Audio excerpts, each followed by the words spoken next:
analyst right now. So what was your reaction, General Clapper?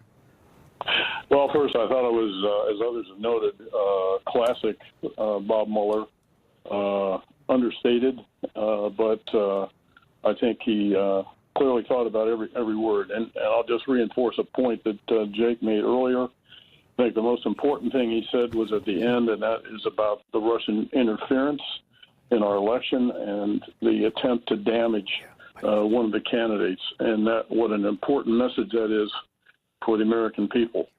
I really resonate strongly with that. I've felt strongly about this ever since we did our intelligence community assessment about this and then delivered to President Obama on the 5th of January of 2017 and President-elect Trump the next day.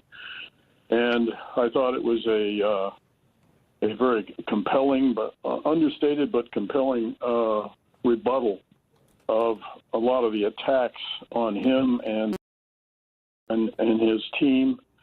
And I thought in a general way, it was a kind of pushback on Attorney General as well.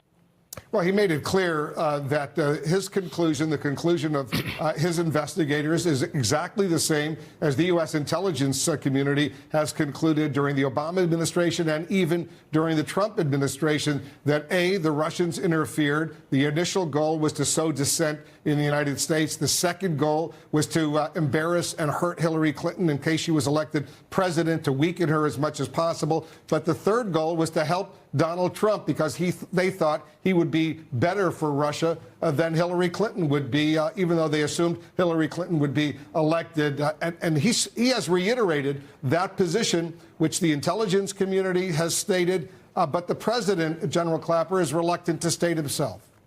Yeah, exactly, Wolf, and you have exactly right. The three essential themes of that original intelligence community assessment, which, by the way, the current leadership of the intelligence community has reiterated on more than one occasion.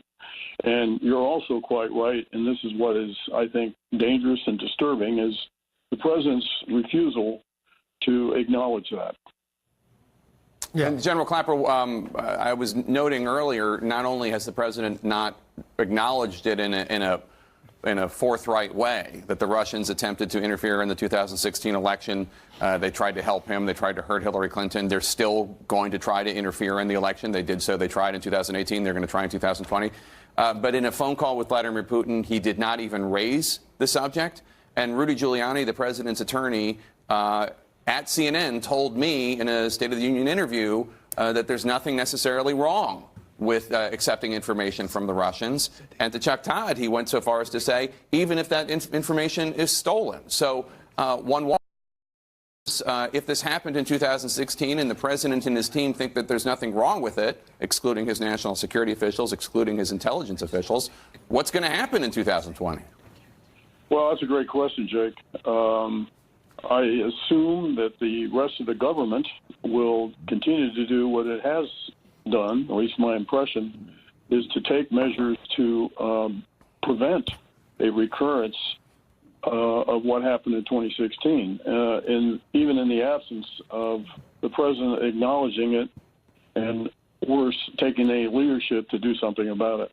And that's what's missing here. There's a void here, and I've long contended this, because of the unique bully pulpit that only the president occupies to galvanize the American public's attention and concern about this. And I think Mueller's statement is yet another attempt to do that. This is something all Americans should think about. Thank you, General.